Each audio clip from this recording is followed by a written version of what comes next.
Bonjour à toi qui est en train de me suivre, ça fait très longtemps que je ne suis pas apparu sur YouTube. Si tu ne me connais pas encore, je m'appelle Xavier Makanta, je suis un jeune artiste engagé. Pourquoi je dis que je suis un artiste engagé? Tout simplement parce que ça fait plusieurs années que je travaille sur des projets en faveur de ceux qu'on oublie, en faveur de ceux qu'on écoute peu et en faveur de ceux qui finalement n'ont pas forcément de voix. Donc j'essaye un peu de parler au nom des oubliés.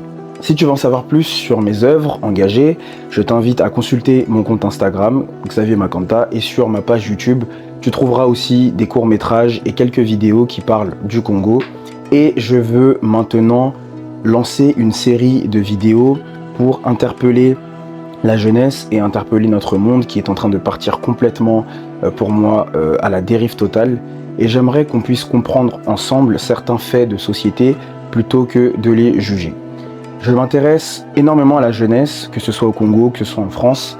Et l'un des fléaux qui me tient à cœur ces derniers temps, c'est d'essayer de comprendre pourquoi les jeunes dealent-ils en France. Il y a du trafic de drogue de partout, que ce soit dans la capitale, ou encore à Marseille, ou encore je ne sais où en France. Mais ce trafic de drogue engendre derrière des rixes, des violences et plein d'autres choses. Et j'aimerais qu'on essaye ensemble de comprendre pourquoi les jeunes dealent-ils. J'aimerais en parallèle de toutes ces vidéos lancer une association en faveur de toutes ces personnes que l'on oublie, que ce soit les SDF, que ce soit les jeunes qui dealent, que ce soit les personnes qui sont victimes de proxénétisme. Enfin, j'ai envie de m'engager dans la société et j'avoue que je ne sais pas trop par où commencer, mais je me suis dit que déjà je vais commencer par communiquer et par montrer mon travail et ce qui me tient à cœur. Bienvenue dans ce documentaire. Pourquoi les jeunes dealent-ils en France? On va tenter d'étudier ensemble ce fléau et merci de rester connecté. Ce qui m'étonne le plus dans ces trafics de drogue, c'est qu'il y a de plus en plus de mineurs qui sont engagés. On voit des mineurs qui ont entre 13, 14 ou encore 17 ans. Et ces jeunes, finalement, ils grandissent pratiquement tous dans ce qu'on appelle les quartiers populaires. Ils n'ont pas forcément l'opportunité d'aller en vacances. Ils n'ont pas forcément l'opportunité de trouver de stage.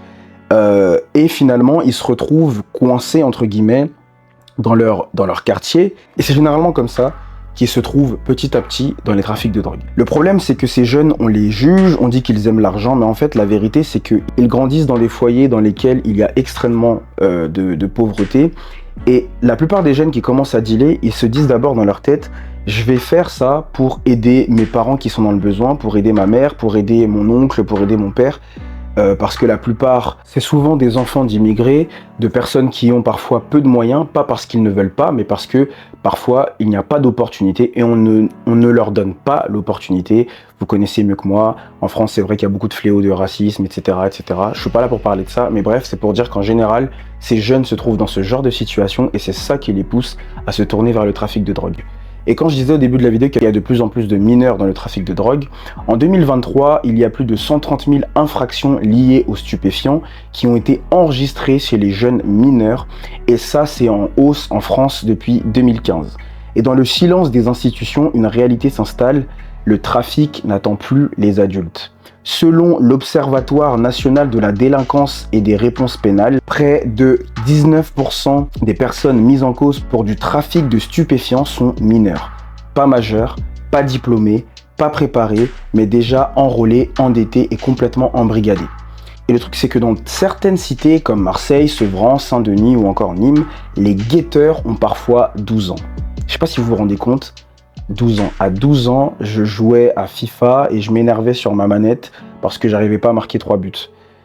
Et je me dis que dans cette génération, il y a des personnes qui ont seulement 12 ans et qui sont déjà guetteurs pour des trafiquants de drogue dans certains quartiers populaires en France. Un rapport du Sénat publié en 2023 évoque une normalisation du deal chez les jeunes. Une enquête indique qu'un jeune sur 10 considère le trafic comme un plan B si rien d'autre ne marche. Alors je trouve qu'on est quand même dans une génération où la jeunesse essaye d'entreprendre par leurs propres moyens, via les réseaux sociaux, TikTok, etc. Mais tant mieux, en tout cas je préfère que les jeunes se tournent vers ça pour essayer de gagner de l'argent, quoique... Dites-moi ce que vous en pensez dans les commentaires, j'avoue que je sais pas trop. Parce qu'au final, il y a une addiction. En fait, il faut comprendre que la plupart des jeunes dealers ne le font pas parce qu'ils sont fiers de vendre la mort. Parce que clairement, vendre de la drogue, pour moi, c'est vendre la mort. Mais ils sont dans des situations qui ne leur permettent pas d'émerger. Et parfois, en face d'eux, tout ce qu'ils voient autour d'eux, c'est que ça.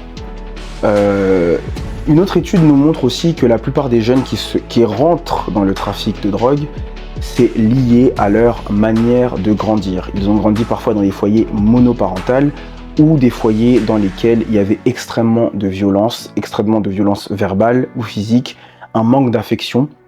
Et du coup, ils se sont réfugiés dans la rue auprès des grands frères. Il faut savoir aussi une chose, c'est que le travail légal n'est pas forcément désirable. Quand un jeune de quartier va postuler, parfois il y a d'énormes chances qu'il ne soit pas retenu. Et derrière, quand il fait une comparaison entre se dire « je vais me casser la tête à faire un CV, aller le déposer pour au final gagner 1500 € par mois, alors que les 1500 € je peux les gagner par jour », eh ben il n'y a pas photo. Je vais faire ça pendant un temps, et puis le maximum que je pourrais gagner derrière, je trouverai quelque chose de propre, histoire de blanchir mon argent. C'est généralement comme ça qu'ils pensent. Le problème, c'est que une fois qu'on est dedans, dans le trafic de drogue, il y a 3 issues. Il y a la prison, l'hôpital ou la mort. J'ai suivi il n'y a pas longtemps le documentaire Rix, animé par Adama Kamara, qui est un grand de la ville de Sarcelles, de Garges-les-Gonesse, pardon, je crois, et qui a perdu son frère dans une Rix.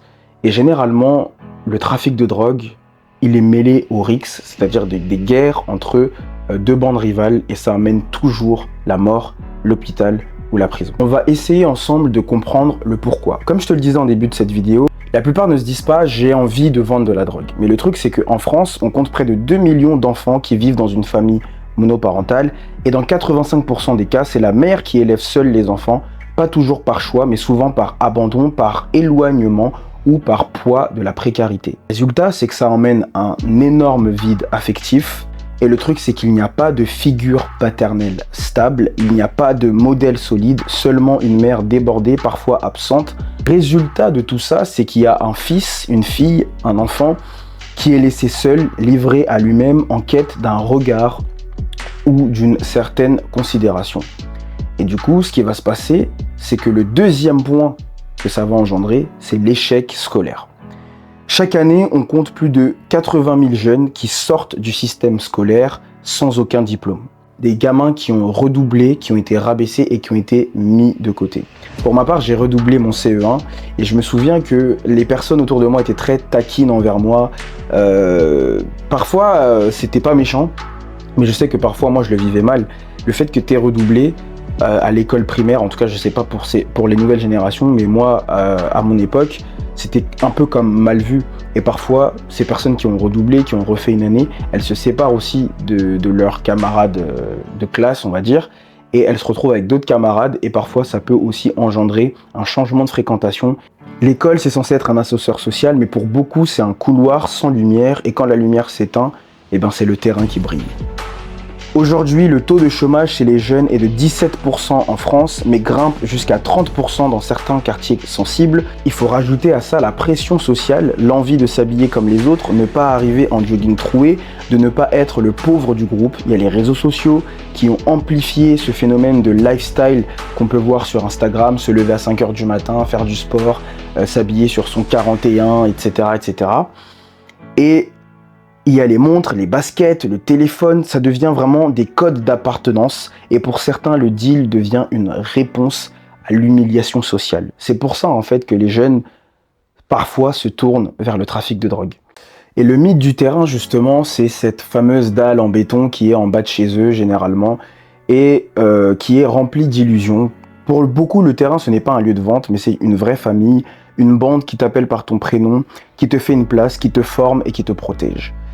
Et surtout, une promesse d'ascension rapide, un langage de respect où la violence remplace le diplôme, où l'argent devient la validation, alors que l'école, elle, te promet un salaire dans 10 ans. Le terrain te promet un salaire ce soir qui va te permettre d'assouvir tous tes besoins en termes de montre, en termes de basket, en termes de vêtements, et qui va aussi te permettre de te valoriser auprès de la gente féminine. C'est généralement comme ça que les jeunes tombent dans le deal de drogue. Donc pour mieux comprendre pourquoi un jeune vend du poison à d'autres jeunes, commence par regarder à ce qu'on ne lui a pas donné. Généralement, ils n'ont pas de père, du moins ils sont dans une famille monoparentale.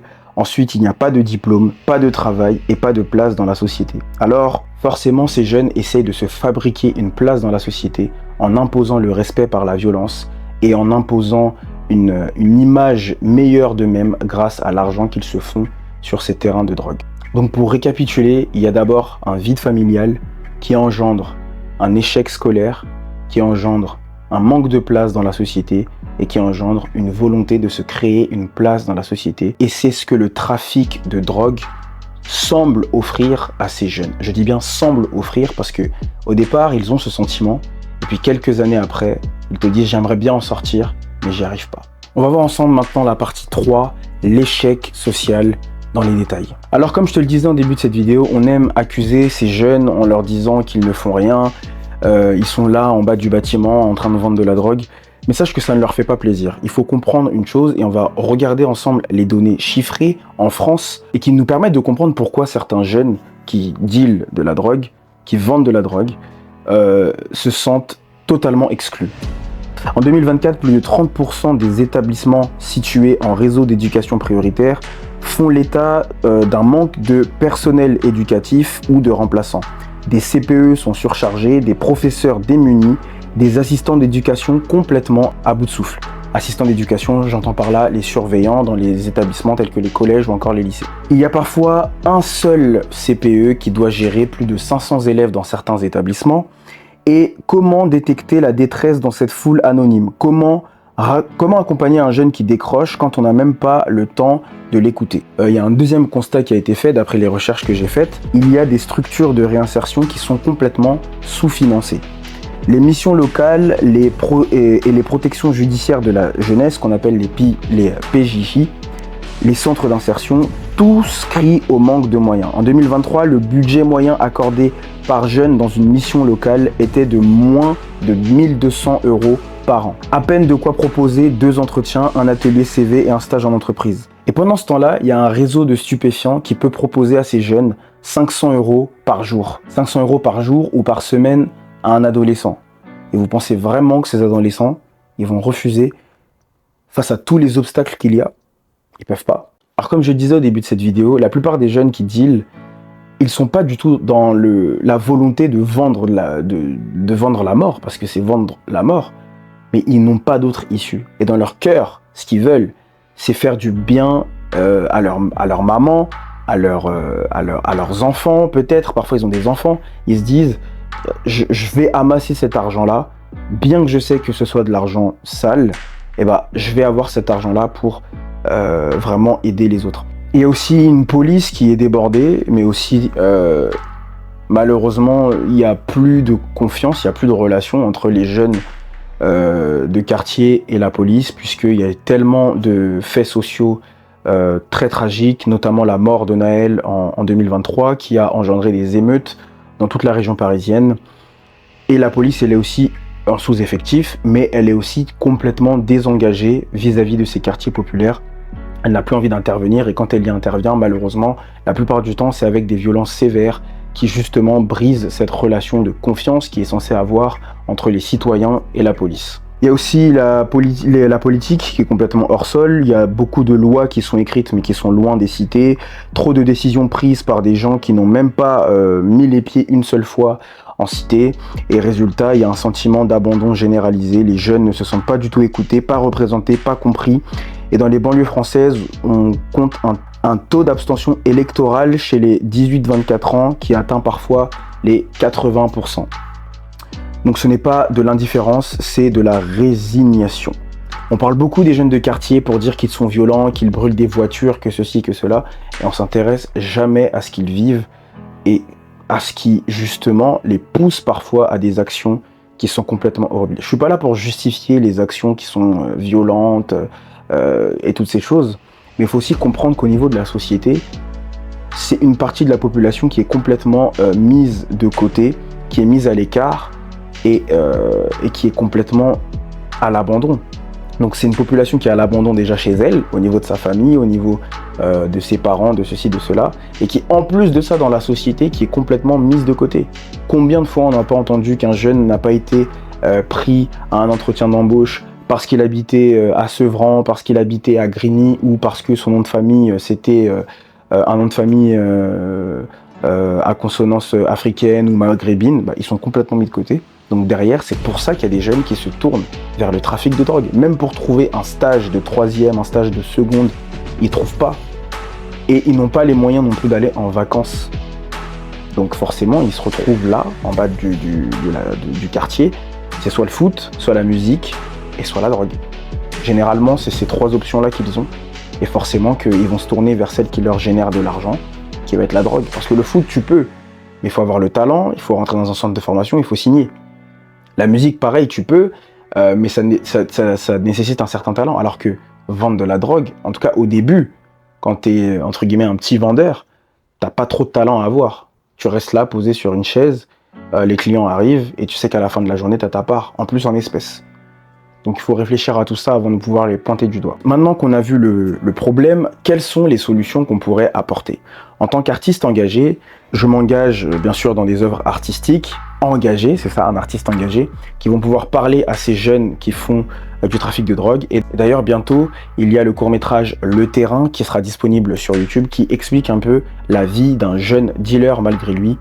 Et je ne t'en dis pas plus, je te laisserai regarder cette vidéo. En premier temps, je pense renforcer l'accès à la mission locale. Parce que comme je disais, donc il y a un manque d'investissement dans ces structures-là. Et aujourd'hui, les missions locales accompagnent près d'1 million de jeunes chaque année.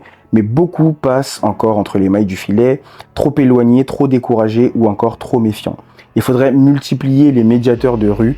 Il faudrait peut-être investir dans l'accompagnement de proximité, aller vers les jeunes dans leur quartier, à la sortie des lycées, dans les gares, dans les cages d'escalier et devant les collèges pour essayer de parler avec ces jeunes et de pouvoir avoir une interaction peut-être plus fluide, peut-être que ce soit pas forcément dans un bureau, que ce soit cadré, etc. Puisque comme j'ai dit, parfois ils sont totalement méfiants et ils ne veulent tout simplement pas. Il faudrait ensuite peut-être, pourquoi pas, multiplier les écoles de la deuxième chance.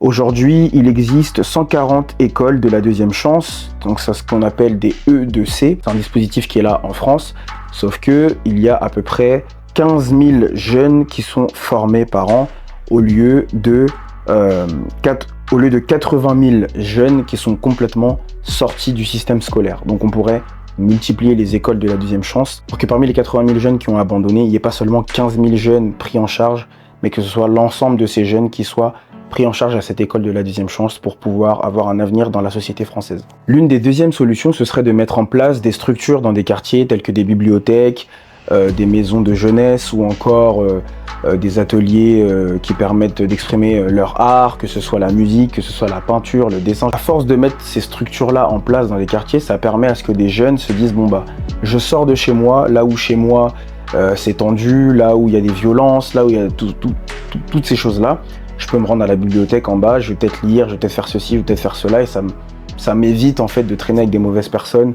et de tomber donc dans le trafic de drogue. L'une des dernières solutions que moi j'aimerais apporter en tant qu'artiste engagé et chrétien, c'est bien évidemment rappeler à ces jeunes qu'ils ont été créés par le Seigneur et qu'ils ont une mission à accomplir sur la terre. Et c'est vrai que l'argent a pris une place hyper importante dans notre temps, dans notre époque. L'argent c'est plus qu'un dieu aujourd'hui, je dirais, c'est vraiment, les gens sont prêts à des trucs de fou pour l'argent. Vraiment, si tu es un jeune qui est dans un trafic de drogue quelconque ou qui est passé par le trafic, je t'invite à m'écrire par mail, on pourrait prendre le temps d'échanger. J'aimerais comprendre tes difficultés, comprendre pourquoi tu t'es retrouvé dans cette situation. J'aimerais vraiment, du fond du cœur, créer une association qui me permettrait d'aller à la rencontre des personnes que l'on oublie le plus souvent. En l'occurrence, dans cette vidéo, j'ai parlé des jeunes de quartier qui se sont retrouvés contraints à vendre de la drogue. Je suis en train de créer un documentaire qui aura pour nom Au nom des oubliés. Et dans ce documentaire-là, j'aimerais avoir l'opportunité d'échanger avec un jeune qui est déjà passé par là pour mieux comprendre le quotidien de quelqu'un qui est dans le trafic de drogue. Ensemble, on pourra discuter et bien évidemment, si tu souhaites que ton visage soit caché, je respecterai cette condition également. Merci de m'avoir suivi, je suis Xavier Makanta, auteur et artiste engagé. Pour découvrir toutes mes œuvres engagées, je t'invite à me suivre sur Instagram et aussi à t'abonner à ma page YouTube. Je vais travailler à faire plus de contenu sur YouTube parce que je sais que j'ai un message à apporter en faveur de ceux qu'on oublie souvent.